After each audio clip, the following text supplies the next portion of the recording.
महाशिवरात्रि व्रत कथा।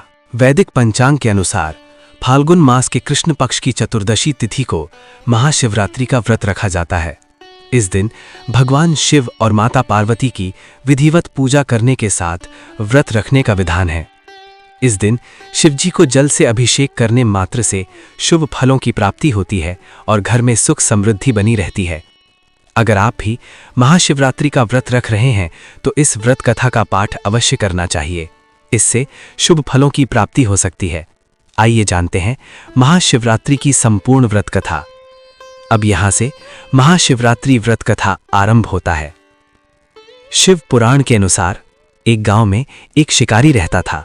वो पशुओं को मारकर अपना परिवार चलाता था, लेकिन फिर भी धन की कमी के कारण उसे एक साहूकार से कर्ज लेना पड़ा, लेकिन उसका कर्ज समय पर न चुका सका, जिसके कारण गुस्से में आकर साहूकार ने शिकारी को पकड़कर शिव मठ में बंदी बना लिया। जिस दिन उसने ऐसा किया वो दिन शिवरात्रि का था। साहूकार के घर पर शिवरात्रि की पूजा हो रही थी। शिकारी ध्यान मग्न होकर शिव की धार्मिक बातें सुनता रहा। चतुर्दशी तिथि पर उसने शिवरात्रि की कथा भी सुनी। शाम होते ही साहूकार ने शिकारी को बुलाया और ऋण चुकाने के बारे में बात की। शिकारी ने अगले दिन पूरा ऋण लौटाने का वचन देकर खुद को उसके बंधन से छुड़ा लिया।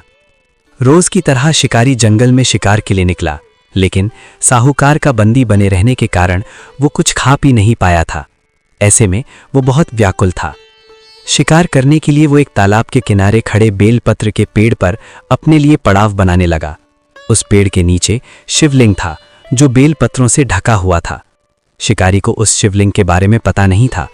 अपने पड़ाव को बनाते समय उसने टहनियां तोड़ी और वे संयोग से शिवलिंग पर गिर गईं।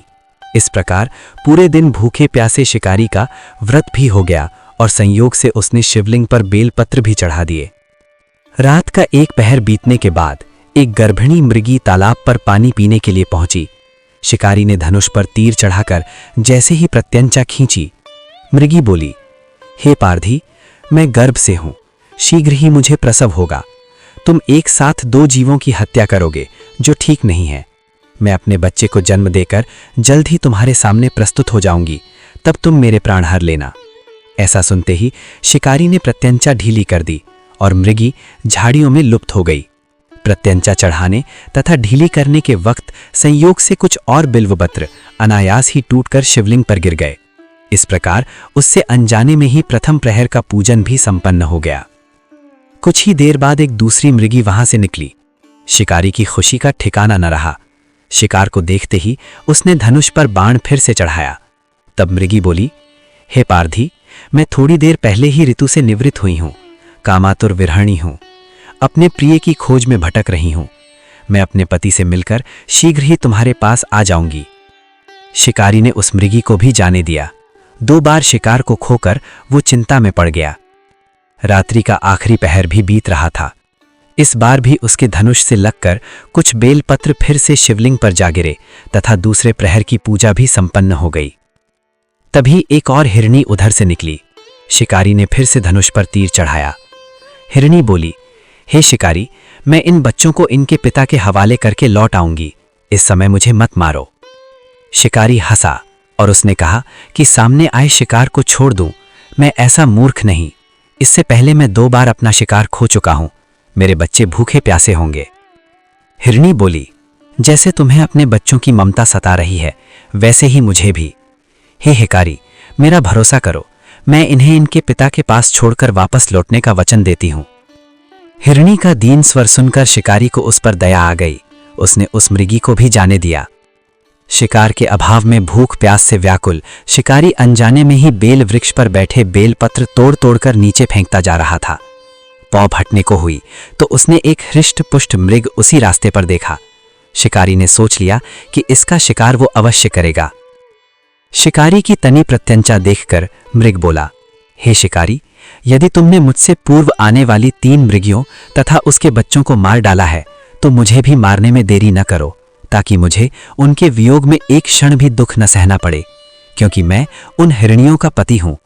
यदि तुमने उन्हें जीवन दान दिया है तो मुझे भी कुछ क्षण का जीवन दे दो, मैं उनसे मिलकर तुम्हारे समक्ष उपस्थित हो जाऊंगा। मृग की बात सुनते ही शिकारी के सामने पूरी रात का घटना चक्र घूम गया। उसने सारी कथा मृग को सुनाई, धर्म और सत्य के भाव से। तब मृग बोला, मेरी पत्नियां जिस प्रकार प्रतिज्ञाबद्ध होकर गई हैं, मेरी मृत्यु से अपने धर्म का पालन नहीं कर पाएंगी। अतः जैसे तुमने उन्हें विश्वास पात्र मानकर छोड़ा है, वैसे ही मुझे भी जाने दो। मैं उन सब के साथ तुम्हारे सामने उपस्थित हो जाऊंगा। शिकारी ने उसे भी जाने दिया। इस प्रकार सुबह हो आई। व्रत, उपवास, रात्रि जागरण तथा शिवलिंग पर संयोग से बेलपत्र चढ़ाने से अनजाने में ही सही शिकारी की शिवरात्रि पूजा पूर्ण हो गई।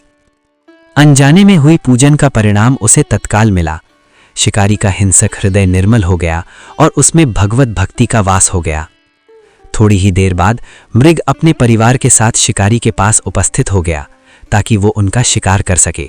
किंतु जंगली पशुओं की ऐसी सत्यता, सात्विकता एवं सामूहिक प्रेम भावना देखकर शिकारी को बड़ी ग्लानि हुई।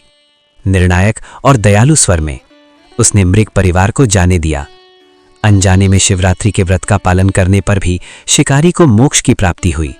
जब मृत्युकाल के समय यमदूत उसे ले जाने आए तो शिव गणों ने उन्हें वापस भेज दिया तथा वे शिकारी को शिवलोक ले गए।